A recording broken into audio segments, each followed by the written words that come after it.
Madubala kati yaliko. Madubala yavumako katono. Nempule bagala musibe emyaka 3. Asatu ba nebagiza ku 15 kingi. Kubanga tasobola controllinga reaction yoli gwe yakola ki? Yavuma. Kati kyekiri mu saala ya Pr Bugingo. Pr Bugingo yinza okuba wamuvuma nga bw'oyagala. Yakusabidde bw'atyo. Yatagamye nti kankunoonye nkuba amasasi nkukuba emiggo nkusibe. Yakusabidde bw'atyo. Ate era ffe nga bwe tusaakanye bwe twawaananga Madubala. N'essaala ezo munenge essaala ziddira. Olowooza nti ebintu bya Katonda byakulimba singa tebabiwera dda. Bajjajjaffe babaddewo nga basaba. Bikomawo.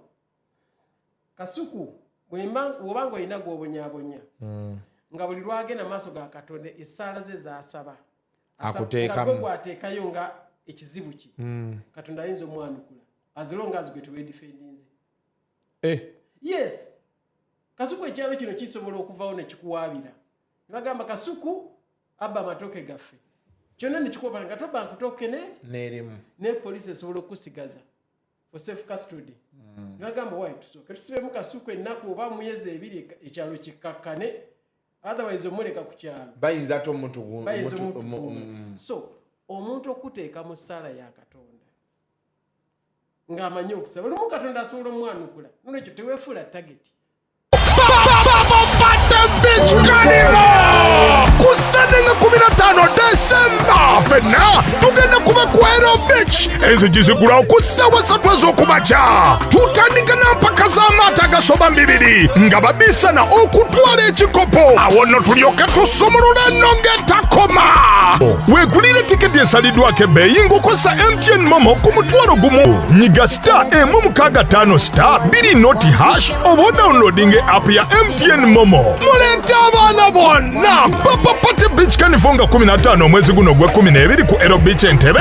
Mpaka z'amaato n'abayimbi bonna kalabalaba waayajja kuba Douglas Lwanga ng'era kutegekeddwa aba Jonad Events aba Uvrage TVS Chillax Spa Ekitebi NBS TV Sanyuka TV ne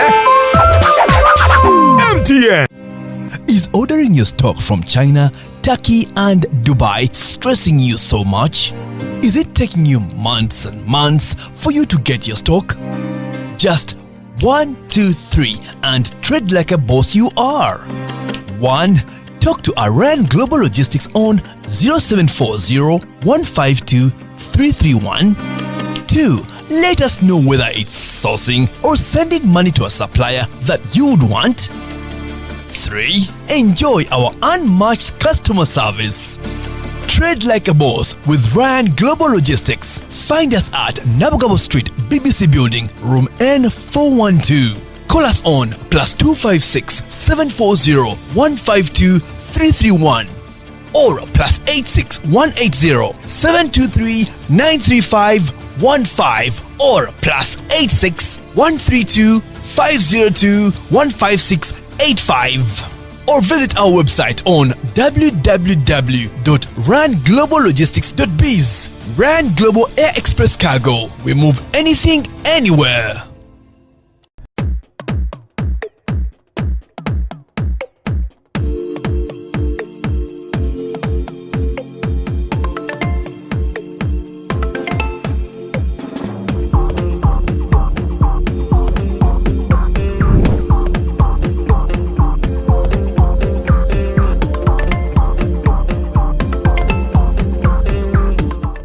Welcome to yet another edition of Kasuku Live. I want to tell you a story of how today I'm seated here with Ronald Mayinja. But Kasoke mubuze koma Mayinja tusanyisa okulaba. Ogamba otya? Mukama mulungi. Amina.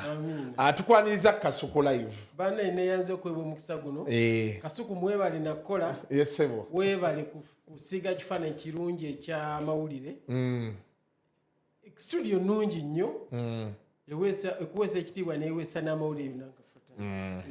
ogirayo ne studio yaffe watuyitanga mukati ne tufuna wakati awakati ali ne tutuula bisaanyi ne tutuula wansi ekyo kitandika mukati tukyatuulamu naye kati mike nazo twazikyusa kati tulina ke tukuteekako wandi tukyasika waya gimuyise wansi emugweko but buli kimu kitambula process by process ndowooza mu biseera bya Eagles production omusajja ndowooza gwe nali closeko naye yali ggwe actually twali tweyanguyira nakusanga nge wadije shirwawo was it street cheyo bagita batya William Street yawo nakusangawo obeerawo nga onyanguyira butereevu so but ndi happy nti okyaliwo kulekayo e Bulaaya twali tukozeeko interview bukyangu ova e Bulaaya ne twayogeranga ku ssimu obulamu bugamba butya obulamu bulungi Bulaaya onoddayo Bulaaya teyeewalika naye twakola interview ng'ogenda mu show yo eri ku kikatrupu noŋŋamba Bulaaya tujja laba Bulaaya tujja kulaba teweewalika naddala wali baganda baffe wali abaana baffe waliyo mukyala waffe so teyeewalika naye ng'emirimu gyange giri Uganda egisinga wagendangayo ng'omugenyi ekyo kirungi abantu bemba nnyonnyola bwe tutuuse wano emirundi egisinga essimu yo totera kunkubira ne sitakukwata abantu bangi abamu bakubira kati obaŋŋamba kino nolowooza n'ogamba sijja mmukwata naye ensonga kinkukwata ekisooka totera kwogerayogera kyekisooka ekyokubiri totera kukola interview nzijukirako ko lumu twakolako interview naawe Kasuku live ebiseera ebyo ndowooza oba wali ozeeyo mu Nuupu oba wali wakavaayo interview eyo nenjita nali mulumbe waliwo kyali wange yali afiiriddwa taata we nagenda okujjukira okuta interview ssaawa 5 za kiro eyalina okugendayo ssaawa 3 neŋŋamba bannaaye ekyokukola tewali besitata interview eno toka ntokushejja gibikka enkya nenjiteekayo nali so shocked speed kwe yaddukira interview eyo neŋŋamba Mayinja amaanyi kwotudde kaakati mmwe baana mwe mwina kibutamanyi ebintu bye tuli bizaale era abantu abamu tebafuna mukisa kulaba ku basajja bali abaatugunjula baali bakambwe nnyo batuteekamu ekintu naku building anobanga ekyuba so twogera ekintu ne experience waliwo abantu bwe bajja ne bakolera ebintu ebbugumu gwe noolirabira onooga lino bbugumu ligenda kukka naye ng'omuntu omugambirawo nti lino bbugumu ligenda kukka ateekawo n'omukono ne bamutema nefe ababa babikuliramu abaali guided kati nze kitange yali musajja musomesa ng'akusomesa ekyaleero n'akusomesa kiri kyeyalaba n'akusomesa n'ekyomu maaso so bye bantu kwe twayigira n'olwekyo bwe mankuwa ekintu mala kirowoozaako ate era nfuna engeri gy'empumbawumba omutima gwo gwagenda okukiwulira ne sigukosa naye ng'ate obwongo butegedde so tugenza otuuka wano Mwami Mayinja yankubidde essimu naŋŋamba Kasuku abantu embeera gye batadde ku musumba Bugingo yaaki waaki baagala okudictatinga ye bw'abaddamu ne mugamba nti Mayinja tokoma kuteesa buteesa jangu mu studio tubyogereko naŋŋamba aŋŋenda ku press conference wano ku MTN ku awo nga ku Lufula kati oba ojje twesangaawo oba tukwatagana oluvannyuma neŋŋamba be nakkiriza omusajja ono okumulinda enkya ajja abeera awo ekiro ne bamukubira essimu nti waliwo giigi wano ogenda okudawulira nti ate ali 40 neŋŋa nti akantuule mbadde ndi awo nenkubira noddamu nonkubira neŋŋaha ati bositoŋŋa nti tusimbudde nentegeera so but interview we are shooting it at 6:15 olweggulo nebola nyambadde be nti mbadde nagenze mu gym webale okunzikiririzaamu n'okumpanga akadde ekirala mwatugondeza lwaki nange embeera kkubira manyi nti bwe mba n'akanumye kuba mumanyi ogenda ku social media si buli lunaku naye lwengenze ebimu mbiraba biba byayitako ennaku ogenda okukinyumya kwagala ekyo kyadda nogamba okwekasira nze ekirabye kati bite twafunanga mukisa kujja kwogera kakusiiwa kutereeza ekyokubiri amawulire gali amalala nga si leero ebyo program tejja kuyita leero ne Kasuku bwe mukubira ina platform osobola okwewolezako Kasuku ate osobola okwolereza embeera ngero oyita Kasuku live ebisigadde nebikusangayo naye nga naawe ekikuli ku mutima kisse kati nkukubiddeko ku mbeera eyo ne ngamba bannamawulire mutegeere amaanyi g'obuzindaalo bwammwe followinga Uganda ekufollowinga Tanzania America UK yonna ensi yonna ekola ki ate sirolokka kubanga internet teyerabira ejjanga kubizza ndabye nga mutadde okazito kangi ku Pastor Bugingo abamawulire abamawulire olw'essaala gye yasabye essaala gye yasabye si nnungi naye eri mu bayibuli mweri eri Zabbuli 23 kama lwana n'abo balwana nange ekola ki ate ye amanyi bayibuli n'okunsinga waliyo n'essaala endala mu Isaaya mulimu essaala endala egamba nti ndi kuwalana agamba nze Katonda alalusa abalogo kitegeeza Katonda asuula abalogo eddalu nze Katonda akola ki alalusa abalogo tiyagamba nti Yesu waliwo Yesu waliwo nani ne Katonda naye Katonda yagamba nze Katonda akola ki alalusa abalogo eri Isaaya 5:3 abamanyi bajja kugendawo siri mu nnyo wa bayibuli n'enkwatamu akati so essaala ezo embi mweziri ziri mu bayibuli ne mu Kuruhani mulimu dduwa tolabako munyaggwanga asaba edduwa ya Kamulali netsi eyabiyiya naye mu Kuruhani bikola ki gyebiri kati omuntu ensobi gye yakola yakisabira ku kamera bonna ne bakola ki ne bakimanya kikyenkugamba nti bw'oba olumba omuntu beera redde mu ebyo mwena mugamba asaba ete essala bwetyo akola atya essaala eyinza okuba yabadde mbi naye Kasuku nyinza okubanga emyaka 3 mbadde nteekateeka okukuba oluyi ne ngamba musanze wano kamukuba oluyi engeri gyonzirizamu kamaze okukuba oluyi sinze ngisalawo nze gwokubya oluyi gwosalawo nze nsalawo n'ogamba kati kankwate microphone zino zonna nzimukube kanjaseyase emmotoka ye sinzaga nti oluyi olumu lokka sendi ate logamba akatini kenjogedde be kati kati awo reaction eva eno gyokoze ki bw'ogamba nti ngenda kuvuma gundi nti oba nja kutuula wano nvume president oba nvume Muhoozi oba nvume Bobi Wine oba nvumaani that is your choice, it is okay reaction ye si gwagimuwa you don't dictate njagala abavubuka babe nga bakimanyi reaction yo ligolumba sigogimuwa wenzo muvumire olunaku olu nakusuba emyaka 15 tosobola ganta abamateeka namwe nze yavumako olunaku olumu mugamba nti musibye emyaka emeka sikiyogera nga awagira revenge wabula ndabula abavubuka baffe essaala ezo zemuwulira embi abamu bazibasabira Mukama abamu bazisaba mu lwatu abamu abavubuka abamu babonaabona n'abantu abamu tubonaabona olw'ebikolwa by'abajjajjaffe okifuna bulungi Katonda awalana emirembe ena yiga okusoma bayibuli egamba nti ndi kuwalana n'empala n'omwana we n'empala n'omuzzukulu ebigambo byani bya Katonda nolwekyo nga tonnessa mu tageti don't abuse omuntu oba tolina kirungi kyoyinza mwogerako tomwogerako muleke Mwami Mayinja, are you bitter? Kuba gwomu ku bantu abavumiddwa ku internet okwo. Omuntu yandibadde agamba oba yandirowooza nti Mayinja azze kulwanirako Musumba Bugingo ku bivumo ebyamuvumwa kuba abaana bavuma ku mutimbagano awo. Abaana bavuma ku mutimbagano awo. Siri bitter kubanga nze mmanyi nti bwe mmala batereza emitima bafuuka bawagizi bange.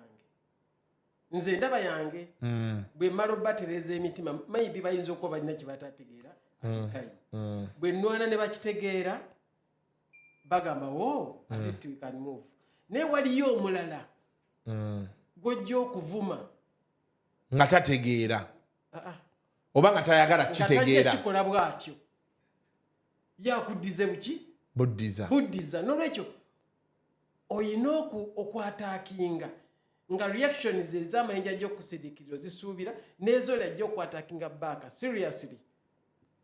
Kasuku nze nakolako ku kooti awo Essera wajja wa. Makindi. Yes, nali nkola ka diploma ka law. Kati internship nagikolera Makindi awo mu kooti. Zima wamala. No graduating. Yeah, diploma eba ntonotono. Yeah, LDC. Si ba lawyer mba diploma si degree, right?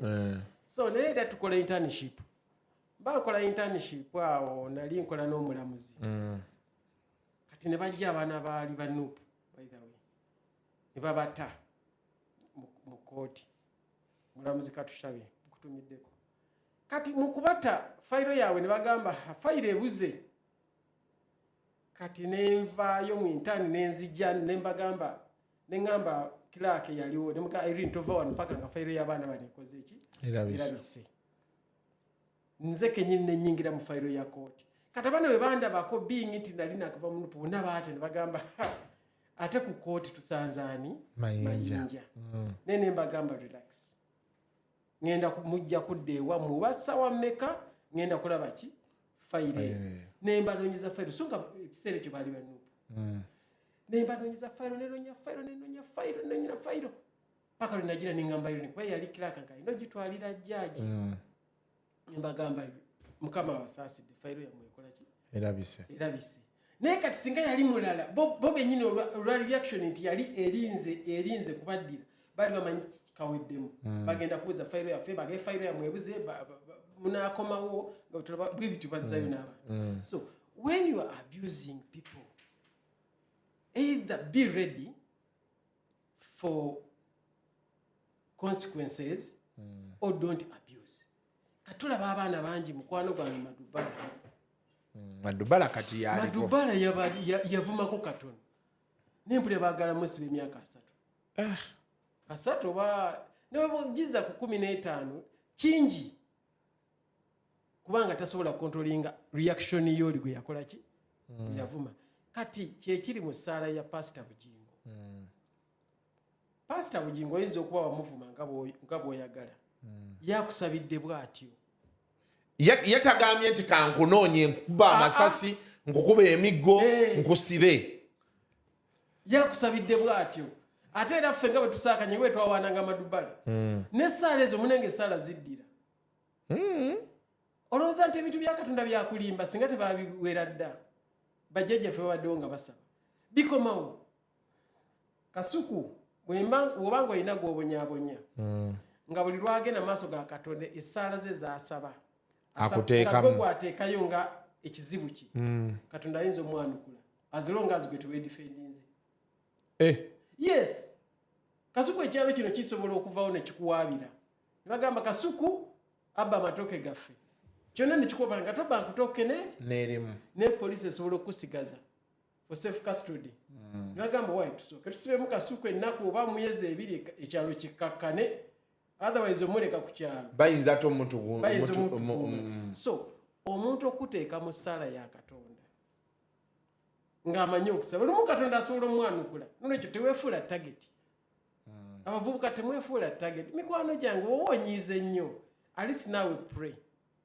oba bwe kiba kikunyiziza nnyo yita mu kkuba eddala naye abavubuka bagenda ne bannuma ye avumira mu kazindaalo feesi ye ng'agijjeeyo ne adresi n'agiwaayo naye nga gwavuma tamumanyi so gworedde weefudde vulnerable oli gwalumba kati abaamumanyi nti oyo ye gundi naye gwe nga tomanyi gwe tomanyi nti oba oli akumanyi oba takumanyi so kino kinnuma ku lw'abavubuka nti tactics ze balwanyisa omanyi si nnungi sometimes obusungu butulya amagezi ekibi ekiri ku busungu nti obusungu buli amagezi kati ogenda n'okozesa obusungu bwokka n'otamanya nti omagezi bukoze ekibugali tegagenda okudda sometimes nga ofunye essaala ezifaanana bwe zityo obanga oli mu kkomera n'olwekyo tukontrolingenga nnyo obusungu. So what happens Mwami Mayinja, what happens in a situation where sokoddeko wali ku bbali ssebo soko birekaawo kati genda what happens in a situation where someone awulira ali oppressed anyigiriziddwa on the wall? Now this is not in relation to Pr Bugingo katukitwale mu byobufuzi byaffe omuntu awulira ali oppressed anyigiriziddwa ku kisenge takkirizibwa kwogera I mean tasobola kugenda ku luguudo kwekalakaasa bw'agiraba ati abantu babakutte kati ye grievance ye oba obusungu obumuli ku mutima abufulumya atya buli kintu kyonna mu ggwanga ono kirina channels waliwo okuwaba mu kooti Kasuku bwanyiza asobola okugamba ku Sendi n'ayogerako naye oba Sendi bw'asukako osobola okugamba Kasuku n'ayogerako naye naye tokola mbeera ekuteeka mu tageti ya kuzza musango bwe twabanga waka muto oba muganda ayinza okukunyiiza naye nga gwe bw'omukuba oluyi muze yagamba lwaki tewazze n'omundu opera okay tawakanya kiri nti teyakunyiizizza naye tayagala kibeerewo nti gwe buli lw'onoonyiizibwa ogenda kukuba and some people abamu abavuma muliro waliwo ekintu kye bayita intent to annoy intent musango yes nsobola okujja wano n'ekigendererwa ky'okukunyiiza Mayinja nga ate betubadde tetubimanyi waliyo intent to annoy nti oyagala kunyiiza nina ekigendererwa ky'okukunyiiza reaction yejje njikubise nti olaba omusajja bw'aleekaana naye kanyinza okulinnyako wano kati bali bakulaba obuuka ne bagaba Kasuku yabakikatira byakola mu kamera naye kano kenkulinnye tebakalabye that was my intent to annoy now intent to annoy esobola okukusibya buli lwakola ekintu abatusasula b'amaanyi nze no abavubuka abo njagala obbabuli abatusasula b'amaanyi tunyiize nnyo either keep quiet oba yita mu mateeka etteeka terimanyi munene etteeka terimanyi mukulu bayibuli basobola n'okuwa ekitiibwa nogyeyo omusango gwo n'owaabira Museveni nti yanvumye kino babugiriza tekisoboka ne bagamba ako tetujja kuddamu oba okitegedde mu kifo ky'omuvuma so tukakkane kubanga ffe ekikonde ekituddira kyamaanyi njagala wena time kweyakagero kamu tugende mu maaso naye oba oyagala essaawa 2 wano weetuli akunyumizeyo akagero omanye nti ozimanyi nzimanyi omanye ennyange buno obweru obuba bweru kati ennyange zajjanga ne zituula ku nte ziba zebasaawo zikooye ennyange bambi nga zijja nga zituula weziti ku nte ezimu zibojjako enkwa ezimu nga kwega zibeeraawo ezimu susulinga ku nte so kati ente nezinyiiga nezitukawo neddako wali yabanga yakagira bweti ng'ennyange zikomye nga zikoze eki nga zigituddeko kati lumu ente neeroopa ewa mukama waayo naye nga mukama wange fena tuli wano matanga kuwa biki naye obuzibu bwange ennyange zino zikola ki zinsumbuwa zintabudde ntudde byange ng'ennyange zijja nga zikola ki nga zintuulako ezimu zinteekako obukyafu endala zimbojjabojja kati mukama waazo n'awuliriza n'agamba ki wabula nzirabye ennyange ezo zikujoga kati gweyagala ennyange tuzikolere ki ente n'esawa n'egamba nange banzikirize nzituuleko seka yali eyagala zitawozi okitegedde naye nkugambye nga zaali zituulanga kuki ku nte naye yayita mu mateeka n'egamba mukama wange nange mbadde nsaba banzikirize nkole ki zituuleko ente nange ennyange nange zikole ki mukama waazera yakolanga daga nti totuula ku nnyange oyagala kuzitta kakati kyekino mwe bannamawulire kyemuli mu kukola ennyange wano mu nsi tulinamu abeefuula abatuukirivu tebo balina right y'okuvuma era bye baba bavuma temuzza muliro mwabawa right yaabwe ente bwe zisaba naffe katubaddize nti ente tolina kutuula ku nnyange ennyange zijja kutandika okutuula ku nte ente zijja kutandika okutuula ku nnyange ofuna bulungi nkufuna kati ente zikooye zigenda kutandika okutuula ku ki ku nnyange kubanga ennyange zibadde zituula ku nte nga weemuli abantu tulina abeefudde abatuukirivu ffe ennyange ffe bamalayika n'ogwo bwono malayikaani be balina right y'okuvuma be bantu b'empita ennyange nti batuula ku ki kunte era ffe tugamba nti enyange bwe ziba zitudde ku nte it is okay naawe ente zigamba ekimala kikola ki kimala muleke naffe tutuuleko ku nyange ali mugamba nti lwaki ente zituula ku nyange ente ezikooye zigenda kutandika okutuula ku nyange so I mean tube bagezi twagala nte zitutuuleko ng'ennyange naffe tuweeyinge bitukola. Yes. The whip is being cracked and they are picking people slowly, not in the sense of nti baba wambye, but etteeka litandise okuluma. Liri erya Nsereko computer misuse, mulimu ne hate speech. Hate speech.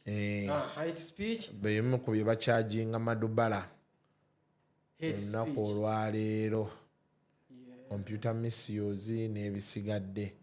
Well, there have been, ngabo wadde example y'ente n'ennyange, there have been voices saying they are trying to gag freedom of speech. Of course, I've seen people calling for okubaninga TikTok, okubaninga YouTube, okitegeera because ngabola Facebook bagigalawo because a certain few Facebook yajjako akaunti zaabwe. Bebakinyonnyola omukulembeze yanyiga bunyiizi najjako kati livelihood y'abalala bonna abaali bafunira ku Facebook neefirizibwa olw'okuba waaliyo abantu nga 10 Facebook be yajjako okitegeera because of era again kwaliko abantu abatinitini abaali bavuma. Naalisabye weti wadde omukulembeze yajjako Facebook era naalisabye nga Munnayuganda naye agizeeko ekyokwensaba TikTok ogambye naki ekirala ne YouTube babireke tebabijjaako kubanga byatandikanga ebivuma naye leero abantu babikolerako ddala bizinensi zaabwe empitirivu tetukyayira bwe tucommunicatinga nga tebiriiwo omuntu ogenda n'omugamba kino kayimba mpeereza document bweti gintere ku WhatsApp ebintu ebirala tubirabira ku TikTok tugira amawulire okeera ku makyano oyirwa nodde eno tokyalaba TV tokyawuliza radio so ogereremu wano booti thank you webale nnyo nabyolonye dda tugende mu maaso now kakati ekyo president atuyambe TikTok Facebook ogambye ebiki ebirala YouTube bambi abireke lwakuba wadde waba bikozesa obubi naye abatono baleme kuwaliza bangi kwonoona aboonoonya abatono baleme kutta kintu ky'abangi. So olunaku olwaleero Ronald Mayinja yagamba Pr Bugingo is justified okukuweereza essaala eyakamulali kuba yagamba ne mu Bayibuli atusayitingidde emirundi mingi mu Isaiah ne mu Zabuli option y'ebyo ebiyituwa eri era n'agamba nti omuntu kasita omuwa ebibye gw'oba omaze ogugwo tosobola mubuulira nti kati nkukonyeeko katini nziriza naawe katini ye engeri gy'abeera anaakuddamu eri up to them naye era n'akuwa solution nti gwe bw'oba obaddeeyo ng'omusumba omuli bubi okkirizibwa okubeera nti naawe weesabira essaala ereme kutomera katonda bw'aba awulira saala emu yokka munanga agiddamu kiringa gw'ogenda mu kooti nga bolopa tebajja omusomo esobola ogusala in your favor so bino ebyessaala buli omu kyakkiririzaamu beri abakkiririza mu birala ebitali katonda nabeera bagendeyo eddogo gyeriri okifuna bulungi ne bakuluga n'abessaala bazikozesa n'olwekyo bw'olabanga ogw'olumbi azza ssaala naawe kola ki weesabire oba mugambe tusiizinga effaya ku lw'obulungi bwa katonda.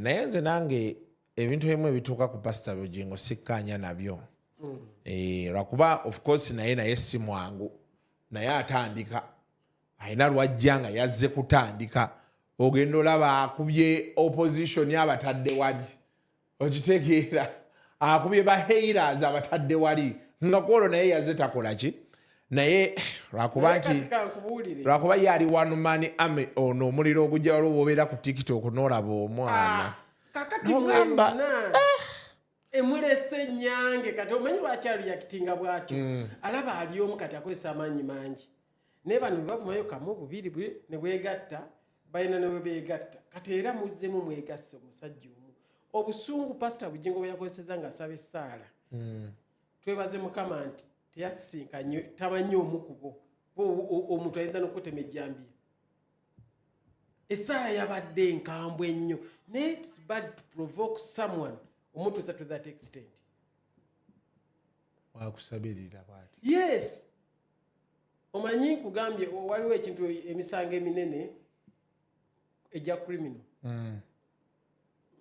mada biki but mada zirimu ebika mulimu killing by self defense manslaughter then murder obitegedde yes so don't provoke someone to that extent government ebintu by'okuvuma bino ebisalire mangu nnyo amagezi kubanga abantu bagenda kutwalira amateeka mu ngalo tugenda kuddayo mu mbeera y'ekyana ekito gundi yanvumye ne mukuba twabadde tuva ku ssomero ne tuyobye tuddamu kati bwe tutasalirwe amagezi abazungu abatuweereza zino intaneti ezituwaana tokkirizibwa wadde okukuba omulwadde ekifaananyi bw'aba takukkiriza kifuna bulungi neefe wano oli ali ku oxygen alwana na bulamu nti awati bwe yabadde okifuna bulungi bo bali abatusooka tebaga nti tokkirizibwa wadde gwe okubeera gundi musanze bamutaddeko simanyi kanula mumulabi awo Uganda, are you ready to kick things up to the next level? The Uganda National Lottery brings you Sports Take 10. Predict the results of 10 football games and win big. With tickets at only 500 shillings, join the fun and make your predictions count with Sports Take 10. Sports Take 10, your ticket to football glory. Uganda National Lottery. Dream, play, win. Participants must be 18 years or older. Play responsibly. The Uganda National Lottery is operated by Ituba Uganda and regulated by the National Lotteries and Gaming Regulatory Board. Tebyabazungu bizibu nnyo. Juzi nina kampuni emu nadde ngikolera obulango. Naye nga tuli mu public space. Actually, nadde nkola akalango ka Carrefour Black November 50% chop gibadde nakati bekyagenda mu maaso. Ne baŋŋamba temukwatiramu bantu strictly mwekka abalina okubeeramu ne mugamba nti ate mbadde ndowooza kyandinyumye nnyo ng'eri abantu balaba abantu bagula naŋŋamba Kasuku ojja tteeka omusajja mu kalango akusaitingire nti ku olwo omukyala nali namugamba nagenda bweru emyezi egi andabe mu kalango ka Carrefour ng'angula amaka gaffe atujjire okitegeera atujjire bino betubeerabeera mu ndongo n'orikodinga oteekamu omusajja n'akubuuza ani yakukkiriza okukozesa feesi yange be bazungu awe ate nga betukoppa actually byetukozesa bye babireeta nolwekyo tubikwate bulungi watungenda nendaba omwana n'ogamba kuba kati ffe tuvayo nga abasajja abakulu bogerako omwana n'ateeka kitaawe ku kamera nga kitaawe ali ku ndiri tuziyita ndiri bannange munsabireko my dad is sick wuuyo are you sure kitaawe yali kukkiriza okukikola singa abadde musensezize kubanga bano bwogira bwofunirako lex very sorry awone mangu tebamumanyi kitaawe tabamanyi ate ne batakuweerezayo wadde ekikumi bwe buzibu bw'abannayuganda ogwo musango gwennyini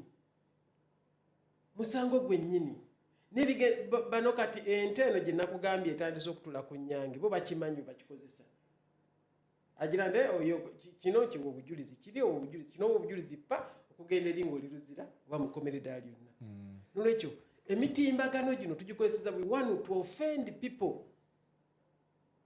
seriously to offend people bagenda abantu ne bagira ku mitimbagano okwo ne bakuvuma nolabanga omwana we kimukoze bubi n'ogamba obanze kyali nkoze obubi naye n'otunda omwana we naye kati daddi kakati bano n'ogamba kireke so offending people bane kibi nnyo bagamba simanyi twafunye depression Wekibagamba mubagire bafune depression. Bwe bagamba. Bagamba muba into depression. Mubavume bafune depression bakole ki? For me I'm lucky. I survived depression. One at least in industry. Naye abatamanyi depression bagenda kutwalira amateeka mu ngalo. Tufiirwa abaana.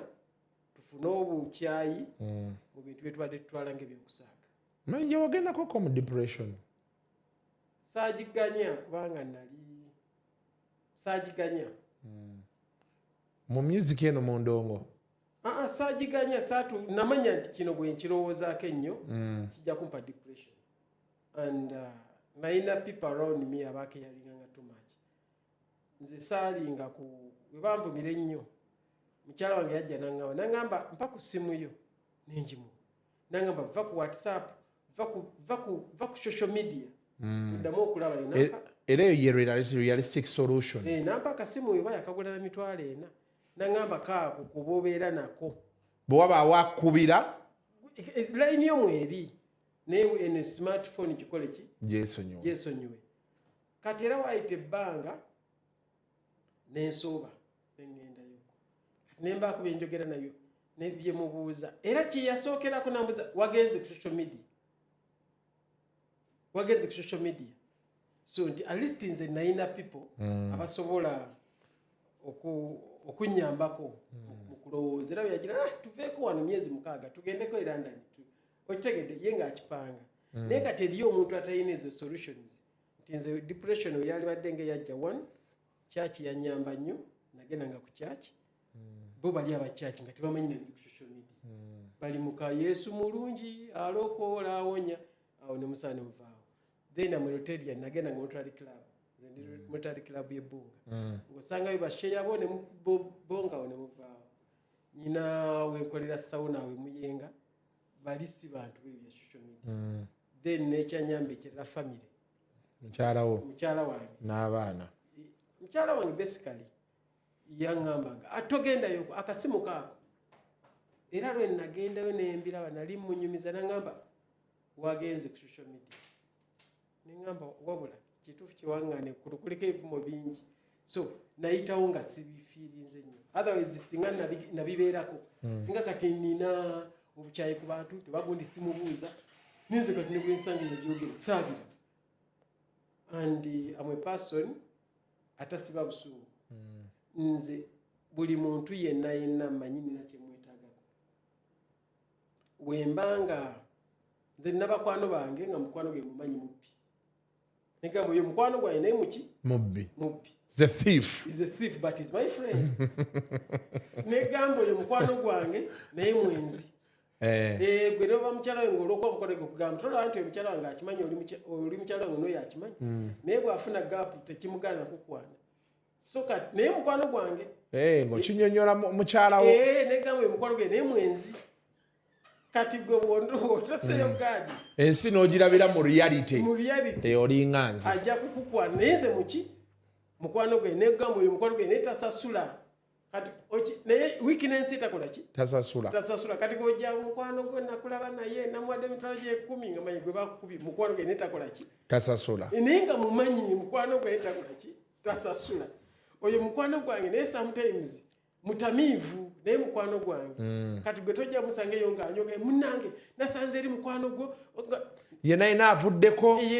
Nakugamba mukwano gwe naye anyo omwenge. Amanyi okuvaako. Kati nze sikyawa muntu. Nze mmanyi oyo mukwano gwange naye anywe. Mulimu bakwano baine muga oyo mukwano gwange naye nange kenyini angeya. Era teweekanga anyinza okuva obwenti. N'agamba kalaba akatwe. Kati gwe n'ogamba mukwano gwo yenyini yo. Ye yanfunye ti yo. Ate enkya n'osanga naye n'osonyiwala.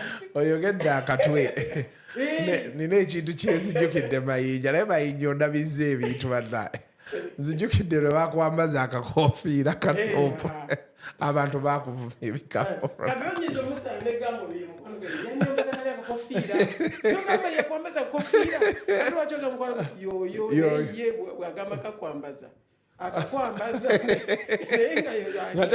but I think and honest kyoyogera nze ntera nnyo kigamba abantu nti nze nina bakyali bange olinga akugamba nti omusajja mwenzi n'omusuulira tawulo n'omugamba nti nze munaye tankwanangako batakwananko omuntu wange kati gwokola ki abantu ne baŋŋamba Kasuku bikino because in life tulina abantu they're different people but the most important part is oyina okuyiga abantu n'omanya nti kati ono baaba mubbi betuba bamanya nina ssente zange oba my valuables ate oyo simusembeza ono baaba mwenzi ewange tajja kujja ne mukyala wange sijja mukkiriza kunyumya naye kuba ate ayinza okuba yesinga mwenzi naye nga teye aliko diiru eriko ssente okitegeera kyeggamba so yeah that's quite an approach ekyo ekintu kyoyogedde very many people have been sent into depression waliwo oluusi lwolaba nga bavuma omuntu nogaa naye kati ate oba ono yabakoze eki kuba ffe abamu ffe batuvuma ffe tumanyi osaboka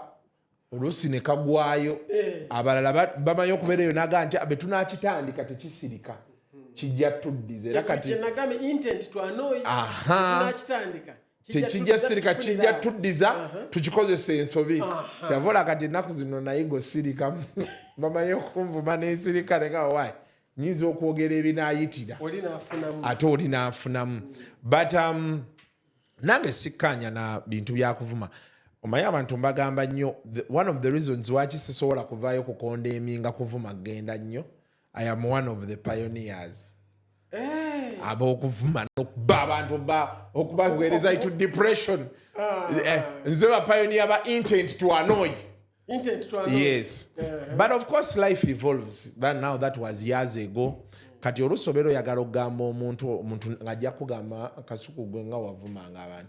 Tulina mukwano gwaffe olutalo lw'okuvuma abantu alubaddeko nnyo akeera muvuma era pulezidenti baninga kola boti naye challenge gy'alina eri emu ate bw'amala naye n'avuma ate naye yavumanga okitegeera naye musaba muyina eddiini aye Christian Catholic naye bwemba muvuma muyina ekintu kyemukola Catholic amateeka gamwe gega Bayibuli gagaba Christian gagamba towaayirizanga naye ate mwe mukikola openire omuntu n'akuwaayiriza misana simanyi bwe mudda mu kereziya mukala abantu balakowa tebakyagenda bukya ate kati olaba bavuma musumba be banaakwata ku bishop tebatte mutte kikyamu andi badde gamba wali nti obeera oyagala okukyogerako naye ogenda olaba nga bakubuuza omanyi bagamba he who wants equity must come with clean hands. Yes. Twabirako waliwo omusango ogwagenda mu maaso oli yaloopa munne kooti neega nti gwe tokkirizibwa kuloopa wadde ekiyenge kubanga your record doesn't look good. Lawyer wa side emu kye yakola ye yaleeta bivumo byoli ebyedda omulamuzi n'agamba nedda tokkirizibwa naye era omusango oli bagumusingisa ne bamugamba akole fayini emisango bwemanga guno naguzzabuza gweguwabirenga oguli independent toguyingiza mu guli wagunsalira nga siriwo tondopya olwekyo so kati abantu kyebanegeza kugamba Mwami Mayinja nti ekituufu kiri nti abantu mbagamba nnyo. It's one of the things I realized and picked. It's why we are here today. Nti oluusi bubeera bwavu naliko n'azizi nanga naye Kasuku wakyoko otya kawali mugambwe you mean abusing is a solution to poverty? Oluusi buba bwavu. I mean abantu anti Mayinja waliwo abantu abalowooza nti gwe wooli ye yandibaddewo. Of course among so many other reasons. Waliwo alowooza nti olw'okuba Mayinja osobola okukubira kaŋŋambe prime minister simu oyinza okuba nga ssente zaabwe eza PDM gwazirya. Otegera kyeggamba. So there are so many factors, but anyway it all comes back. The general output from society is we are now in people are frustrated, people are tired, people are broke, every time you see bino ebintu nga bijja bwe biti. People are frustrated. They are tired, they are broke. But then also, waliyo abazungu kadi gye bagamba nti n'eddembe lisobola okuba nga lingi. Ngali kumazeeko eddembe. Okitegeera. When there is too much freedom. Kuba mini ye yabagamba ngati freedom of speech. Njikuwadde ze sikulinako buzibu. The only challenge is one. Freedom after speech. I can guarantee you that you will say what you want. What I can't guarantee is you will still be alive after you say it.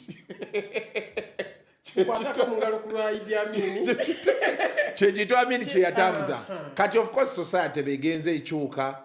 There is freedom of speech even after speech. No. Mu society yaffe ya leero. There is no freedom of speech after speech. Soko nindeko kankubuulira ekintu kimu. Wano mu Uganda ne bonoogera n'obuuza abo ba technocrat baani, they are going to tell you Uganda on paper has the best policies, it has the best laws and everything. The only challenge we have is one, implementation. Kati bwenga nti freedom after speech weeri mbuuza batya. Amateeka weegali agasobola okukwata n'ebyokukola. But maybe the cow chooses not to sleep on the bagita atya? Kasuku. Weewalanga nnyo abantu, obeeranga nnyo mu bantu olw'okwetaaga so sobola okugumiikiriza. Okay? Kati osobola okubeera awantu nga wezze kimu nawe n'abavumu bajja kungumiikiriza. Mu mitima gyabwe gikoowa kuba n'omugumiikiriza aba n'ekkomo. Okay? Omuntu ayinza nga kamugumiikirize paka ssaawa nga 3 tulabe bwana baatuuse ate tulabe kye tukolako. Okitegedde? Kati mugumiikirize akole bino nobwezina beera ssaawa 3. Ne poliisi temugikubira tulabe bwana bakoze ki. Kati kino aba bakole abantu bali mu bagumiikiriza naye amateeka weegali. Kiri kyogabye amateeka gakola ki? Weegali. So Omunnayuganda kyayina ayina ekisa. Amateeka gabawo n'agakalira boona nvuma n'etteeka ligamba musiba myaka 5. Etteeka limugambisa fayini. Erinnya lyogenda ku fayiro nti baamusingizako ku musango nakyo mu interpost kirungi. Maybe anaatereera. Naye nga gwe exhibit omaze okukikola. So ebyo byonna byewale. Lumu nali ŋŋendako okutambulako. Linamanya abantu ne banga genda ku interview. Nimbuza nkoleyo ki? Nti balaba batolina musango gwonna. Kati kino ky'olumala okuyita. Kalula mukwano gaffe Madubala. Ekyo kiba musingisizaako ku musango. Kiribeerako ne ku kutambula ino kinnyonnyolera nali nkola kino. So ekintu a temporary solution, a temporary situation ereme kukozesa permanent decision. Ekintu ekyakaseera ng'osobola okyewala. Yeah, but abavubuka mbagamba nnyo. Many of you may not want to hear it. Mune kisinga bwe twogera bino ebintu batugamba tuli ba state agent n'ebisigadde. But unfortunately, olusobera oyagalaga nti fortunately, but nojjukira nti waliyo omwana w'omuntu gwe baasibye. Okitegeera. Olusobera oyagala nti fortunately kati mutandise obbiraba. Naye noga nti kati maani nga bw'ogambye tuli bagumiikirizo. Ojja n'olaba kyali musajja bamusibye. Yabadde ali ku maama we. N'olumwa n'ogamba okitegeera emyaka 2. So noga kati maani. You can't even chest thumb. So I always tell them that, yeah, you may say this one is a state agency or your government or your watch, but what is wrong will always be wrong. Me, I have no problem with people abagamba anti-government mbi. They are right. Bayina ensonga zaabwe. Gwe sigala ku nsonga yo. Otunnyonnyole nti baaganye okukola oluguudo. Mu ddwaliro teri ddagala. Naye kasita otandika okuvuma Mayinja n'omugamba twala eri akatwe. Mayinja mukyala waali bw'ati, omwana waali bw'ati, awe wava firimu.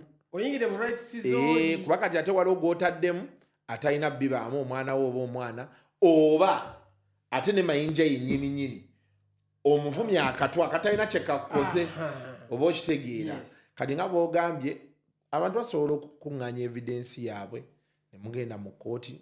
Abantu babikoze balaga nti zino ssente kati saawa eno Ssemujju ali ne genosale beetwala nooti zifuuse nooti Jenosale bamuwa reference genda ku gundi ya Nadiz yiyo gikebera ogamba twalya sente ne Musemuju naye agamba kino kyo kitegeera but Semuju tannavumako ku Jenosale okitegeera beetwala sivale okitegedde so kati awe wava obuzibu nze ntera nnyo bibagamba ngamba ne banga nti Kasuku wa biki but now abaana babasiba nti Semuju ali akozesa principles okubuuza nadisekole mwabba ssente oli n'amugamba Semuju obujulizi buliwa nti kino kebera lipooti beti ono naye n'awandiika eyo lipooti kino bagiconcludinga be bati ne wano baliwe wati ne wano waliwe wati ne munnyonnyoka kubanga ne Jeno lwaki amuddamu nti ali mu public office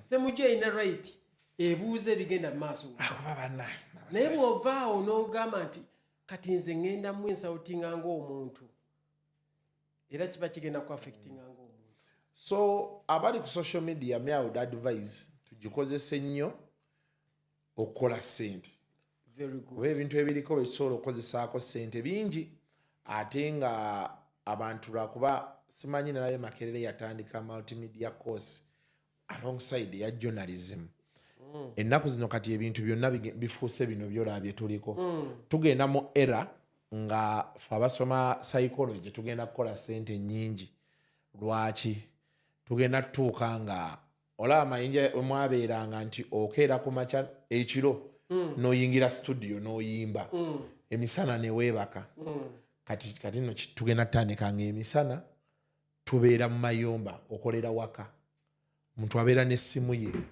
natandika onnyiga ng'omulaba atambula naye akola okitegeera n'amala nannyuka ne bamulaga in real time nti leero okoze ssente beeziti okitegeera nannyuka n'agenda kati omuntu ali eyo time kati gizzaawo oba tomanyi oyigawo osobola okwogera ku biruma ebikuluma n'ebiruma abantu abalala naye nga ne kino bw'okirowoozaako omuntu osobola okwogera ku bannamawulire naye nga tovumye munnamawulire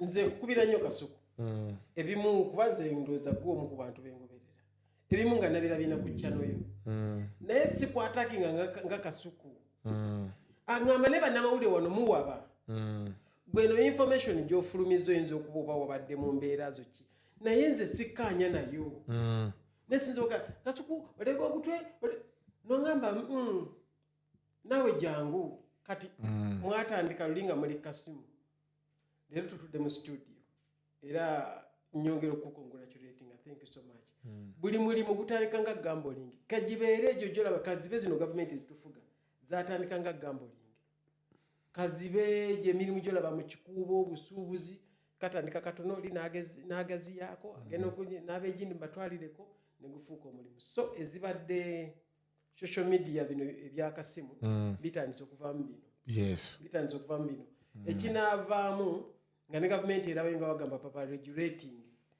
nawulirako nga bagasimanyimu abalina abagoberezi simekwa muwengayo emitwalo 10 registration bakyagiriko lwakuba tukyali mu kwogerezeganya anti mwogerezeganya ne mufuuse sireti ya TV no but you see olaba Mwami Mayinja waliwo ebintu ebimu kati ngenda kuwa example waliwo ebintu ebimu ng'ensi erina okukyuka n'egenda eyo mobile money yajja banka nezikaayana nezigaana naye ensi yali etambudde kati nabadde ebungereza nga oli naŋŋamba nti Kasuku okusanga omuntu ng'ayina pawundi 100 nti cash ziizino kyekintu ekizibu nti cash wuno olaba ne ku bivulu ebyo bateekawo akantu n'oteekako kaadi yo tiketi neyejjayo mu real time kati essaawa eno mwenga abali badde bakibulira abantu nti ensi ezatukulaakulanira zirwanyisa cash economy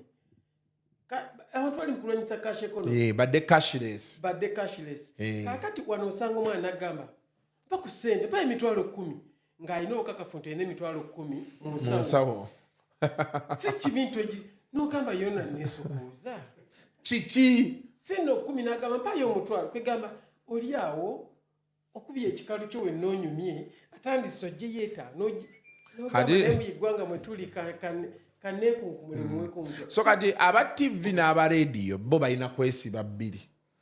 Bo nga bo balina otandika okulaba how do they also move to these platforms alongside kiri kye bakola. Okitegedde. Ate kukyenda ba ku TV nze nganze emirundi gye ndaba Kasuku live mingi nnyo okusinga gye ndaba TV. Actually mingi kuba gwe ngamba n'obuntu buba busalamu samoya. Yes. Ate basalamu buli obwa point kati nizinde buntuukako. Ate kati fe wano aba TV ne radio bakyakaabya kajanja. Abasajja eri nalaba abasajja e Bungereza balina decoders oba nga mmeka. Musajja nagamba zonna nazivaako. Anti kati Disney Plus yajja is a streaming app, Paramount jeri, Netflix jeri, zi BBC nazo zaafuuka streaming apps kati. Okitegeera kati omuntu n'abeeraawo nga talina kyayagaza TV. Netflix fight ya Mike Tyson ne Paul Jake ye yagitaddeyo. Exclusivity tebaziwa Netflix ye yagiguze. Actually be babadde abategesi. Lulinga TV egamba nti waliyo promoter yategese TV rights. Kati Netflix buli omuko yabadde ajja. Kati weewuunye nti ne yabadde mu Uganda yabadde agiraba. Kati olina okwebuuza nti owa DSTV eyalidde badde atunda fight eyo tibadde mugule dish musubscribinge omwezi guno tulinayo fight eno. Oyo era nti bamueliminate nze bamujjemu mu kifaananyi n'avaamu. Kakati nze wano mbadde wano nenkukubira speed neziye ntulantooge. Oba bubadde busungu bumpiddeko ne mmanyi nti gundi ejja kutambula. Ate TV bandikugambye awo tulina show ya Saturday. Esobola okukozesa ekintu ekyo ekiri awo. Naye kati gwe ngambye nti jangu essaawa eno kubanga nja kukubira enkyo ngambe oli 40 nga waliwo akadirwa akaze jangu twogere. So the thing is ate abaana nze nabagamba we are here to help you. You can open up a YouTube channel. Netukuwayo zi interviews nze nabo empadde zi interview channel nezisimbula. Okitegeera bali ku TikTok abazina gye bali ba-influencingira brands. Abalala bakola bu TikTok challenge ng'ofulumiza akayimbako. Omwana lubunda mugamba sente mmeka nga tulina omuyimbi waffe afulumiza oluyimba natusaba akakadde. Okupostinga omulundi gumu. Nengamba ti omwana yasaba akakadde TikTok ne mugamba akakadde ka Uganda nti ye nandaga abayimbi ab'amaanyi nga basatu nga bakasesema. Ne yafuna basatu so wano bwakasalako so okufuna bitano. Banange tosuka Mr. TikTok oba genda mpola TikTok. Ate kada TikTok ebasasula by the way. Wano abana bakola sente awo kati nze example njiwanye abantu ya Kabata yali abuliddeyo TikTok ne mu reinventing naliko kolumu ku live ya Kabata ng'atunda akaboksi $10 ayagala okuteesa. Akaboksi kiki? Kati olaba bw'otandika live ya TikTok gwobeera oli wano. Kati wabawo boksi bungi abaagala okukwegattako bawe ebirowoozo byabwe. Kati ng'olaba eyo entebe bweri n'eri. Kati bw'oba oyagala otuula awo tukuwa omukisa naawe oteese keka akaboksi. Kali kojjiramu wali kati olaba awo ku screen awo. Kati ffe tuli wano. Kati ffe ba host wano. Kati wabeerawo wali kali akaboksi akalala waliyo alinza okuteesa. Ali ku TikTok naye namuga nti 10 ku 070 good olujja baati nakugamba accept. Naye nga mulayira obutawa musolo. Okitegeka kati bwola kati nze ekyo kyansanyusa nnyo kuba nagamba nti people are happy. Ate nga banyumirwa balaba banyumirwa ebintu byabwe bejerenga bebevuga nga gufuuse mulimu. Temugukozesa kuttattana mannya g'abalala mirimu mirala. Mugukozese kuzimba mirimu kubeera Uganda tulina ebbula ly'emirimu. N'ensi yonna tulina ebbula ly'emirimu abantu batandise kozesa zi computers naki. Naye mu okussawo platform oli naakusasula gundi mukube nkubira gundi faga Katonda Kasuku batuvuma n'osanga omwana akuvuma nga gwe gusoose okukulaba ne bagamba oyo ye gundi n'omugamba jangu naye omumanyi n'agamba ate nkumanyi omubuuza obusungu wabujjawa yali order from above nga tomulinaako busungu tabukulinaako n'otunula ne byobadde otegeka ebyakusalako mu bwongo ng'ayogera n'ogamba laba eno innocent soul ebadde egenda okufuna obuzibu so abantu ate bambi ekyennaku nti bwe bamala okukozesa abaana bokulwana n'entalo zaabwe n'olyo obusungu nga bumuggwako taddamu kukijjukira gwe ng'osigaza hatred eyaddala abantu bwe tuba twala na Kasuku tusobola okwegatta nga 10 ng'atulemye okuwangula Ssekinnoomu ne tumuvuma naye naffe abeegasse 10 tuba tetwagalana tuba twegasse ku lwa kuvuma Kasuku bwe tumala omuvuma munaddayo nalabye yavumye maama Fiina yali yeewera oba yali ayagala mmulya oba yali yeewera mbuba yamulya kati ng'alya maama Fiina nga mukazi watu amutunuulidde ayina ekintu kye yakola repeatedly kati kale nga mubwongo ng'omuvuka ali wali nti nze Maafiina nali nkola bukozi content kati ng'olaba Maafiina atunuulidde omwana ono mu bwongo bw'agamba ayinza n'okuba alina ne bye yalowoozaako n'ogamba obwamu obwatisolomu kati n'ogamba gono gonna amaanyi mbadde ngajjira y'ono naye naffe be boogerako oba be bavuma naffe tubeeko we tukyusa kuba naffe waliwo oluusi we tukola ebintu ne binyiiza abantu so tekisobola kubeera one side kati olwo ennyangeze olwo ennyanga evaayo ente yanyiize naye ennyanga evaayo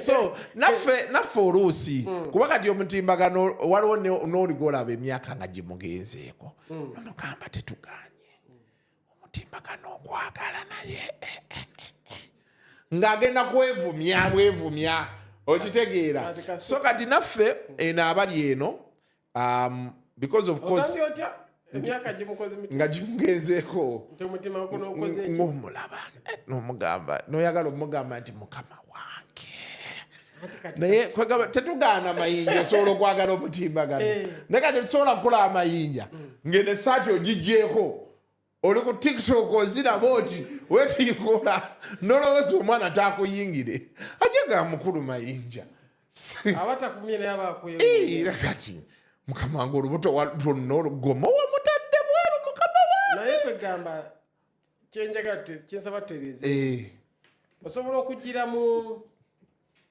ku mutimbagano ng'oli mukulu naye n'ogira mu kifaananyi kye ekyokuba omukulu kituufu n'okuba nogira mu kifaananyi kyo naye teweekoza ate bintu mulimu abantu waliwo n'entalo ezimu ng'ozitulamu nga tolina ziyingira n'olaba omuntu ng'ateesa ekintu naye nga yeetadde mu gaapu y'omuvuma okitegeera gaapu y'okuvuma wejjira because waliwo otalo olina okuyingira wadde nga luba lujja kukuvumya naye nga luwabula kituufu maybe abawulira 10 abasatu basobola okupiikinga mu gwe singa osanga abantu 10 nga bajja omuliro nga bagenda kugenda mu muliro n'otasaako basatu ekyenda mu musanvu ne kisirira okimanyi gwe osanyuka ogamba kyenda mu musanvu kyasiridde naye nina be nataasiza alisti bano abasatu baawonye so ye bakamfatiyo kati abantu bano abeyingiza mu ntala agamba no problem bangi abatawonye naye ndi happy olwaba tunabakoze iki abawonye Okay, but at the end of it all, we have to use whatever mediums of communication we have responsibly. That is a fact. Yeah. We may want it, we may not want it. You may want to say whatever you want to say, but these are facts. Kusaidiye ente ne kusaidiye nyange. Fenna tulina okubaako we tutuuka ne tugamba nti ki because nga be nkunyonnyodde tuli mu kye bayita hangover. Eyaki? Eya buli kimu 40 years later ng'omusajja omu yatufuga mutuka ne muga nti it's a bad thing. Exactly. So kati there are so many things that go on. Some that we have control over, others that we don't. So the thing is we don't want the camera to make you think you have control over what you don't have control over. Okitegeera ebyo ebisigadde tubeera tubibalekedde. Frustration z'ogamba kituufu naddala eky'emyaka 4 kyo kingi naye abaganda bagamba obwato bufa magoba obwato buli bekufa magoba bwe tuba nga tubaddewo emyaka 4 tekyasobola kubeerawo 15 okitegedde tube bagumiikiriza ndaba nti eryato liri mu kukola ki mu kusembera wano likkiriza gaana whether by nature but at least eryato likola ki lisembera abamu ekitujjayo ojje kuli obeeko kyoyogera egamba nti eryato lirisembera nga sikyalaba ku gundi okifuna bulungi so tetukyaweza even half of what we have gone through. Ntegeerekeka bulungi. So we are almost there. We are almost there. Kakati gwe lwaki oyagala okwetta tugende we are moving there because ne kiba kiwanvu nnyo tetukyaweza half of what we have gone through. Oba ontegeera so tugire tusobole okusomoka nga tusobole okusikagana mu ngalo nti kulikayo olina ddamu nenti nvuddeyo naddamu nti nvuddeyo. So for whatever reasons you may have nze siganda muntu ayagala kwogera kyayagala kwogera naye consequences and repercussions newe kitabe Mayinja tetugamba consequences and repercussions tugambe kyogere on principle again on principle kwewala consequences and repercussions. So that is social media.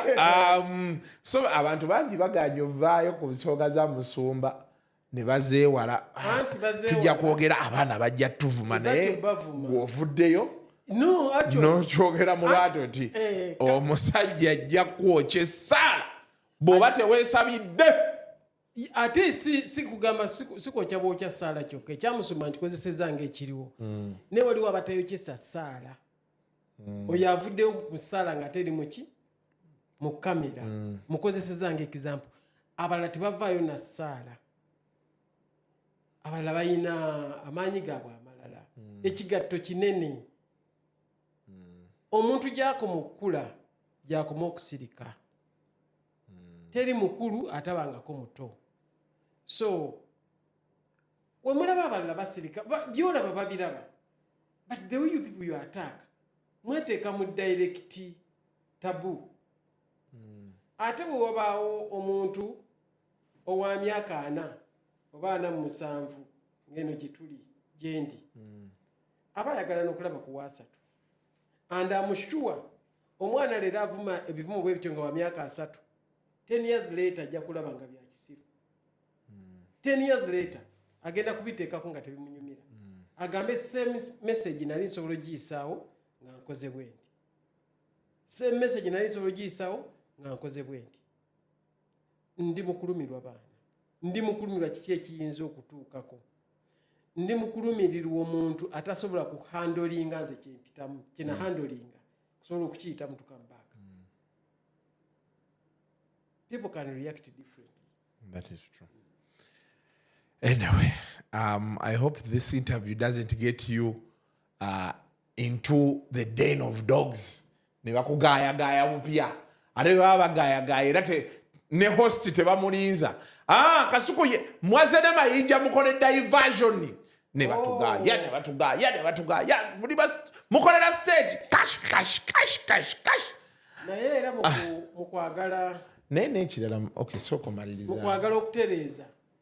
Ensi erina okuba n'abavaayo olw'okutereeza kuba kakati feba legends emyaka gyendi mu mikulu ddala ekintu kikulumira nno ddala ng'olaba abantu bawaba n'okyogerako ne bakuwa ebibyo naye waba wabawulidde n'ekirala n'okyogerako bwe kituuka ne batandika okumanya naye ekintu ky'okuvuma naddala ng'ekitugenda kukihandolinga mu busobozi bwakyo omuntu ali ready okuhandling ezisaala oba bijje you can go ahead.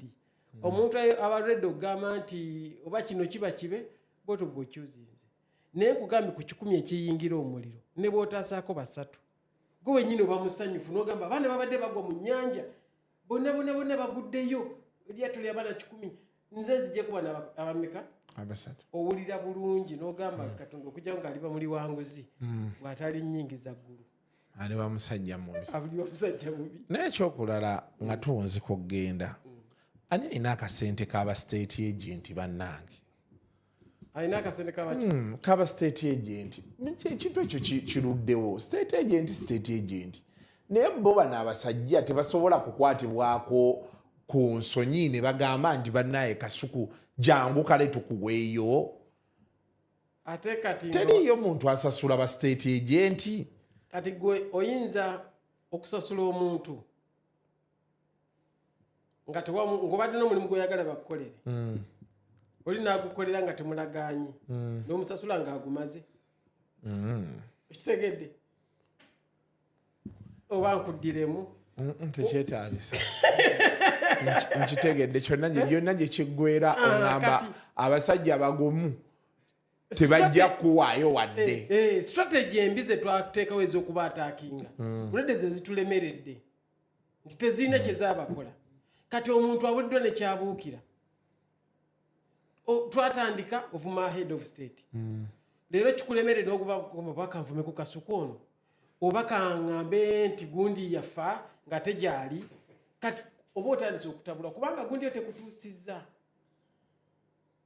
bw'oyita mu kkuba ebbi ng'ekkuba omwoyise ebbi otuuka n'ogamba oba mpiteko mu bitooke oba mpiteko wano naye nga bakugamba nga nti eryo ekkubo ly'okutte bi si lye ligenda entinda so kati bano abakuyita state agent ekkubo lye baakwata okujja kuba liri abatabukako nze kyeŋŋamba nedda nze kati ke bampita state agent teriiyo ba state agent kitongole kibasasula bampeeyo ku ssente tekiriiyo kubanga babavuganya baanafuye gwe okugendako gwe baali balumba ali mu kunywa cyayi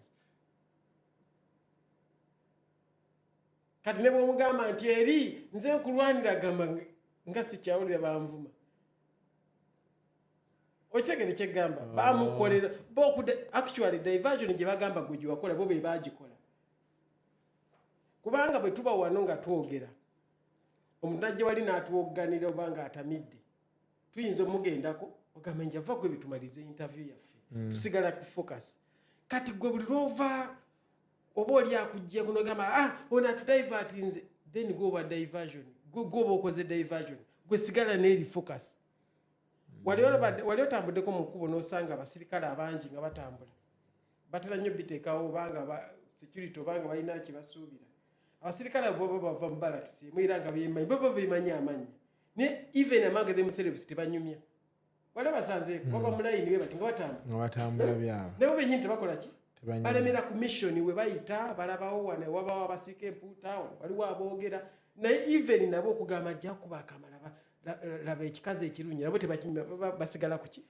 focus naye nga gwe bw'obwanga okyali mu mbeera evaako ne ku mulamu ago n'owuliza ne Kasuku byayogera n'owuliza ne Gundi byayogera nze ekyannyamba kimu abaana nga bantabukidde okunvuma wakati okunvuma bwe banvumira ennyo nasooka nze nga siwuliza radio nga siraba TV sibeera ku social media kati nze nasigala ku kyange kati wajja ne tukola show ya Serena kuba wajja ne mu interview osuubira singa nawulira bigambo wali osobola ogiteekayo ng'olina amagezi ddala nga n'ebigambo badde obiwulira wali osobola ogaa nti nanze Serena waligambe nedda naye I stayed focus so buli abagamba nti simanyi ono state agent eno diversion bibava ku mulamwa mukole strategies zammwe tukola ABCDE ekyo kyoyita diversion bwe kiba tekyabadde ku mulamwa ago ogenda mu kyakigoba kyogoba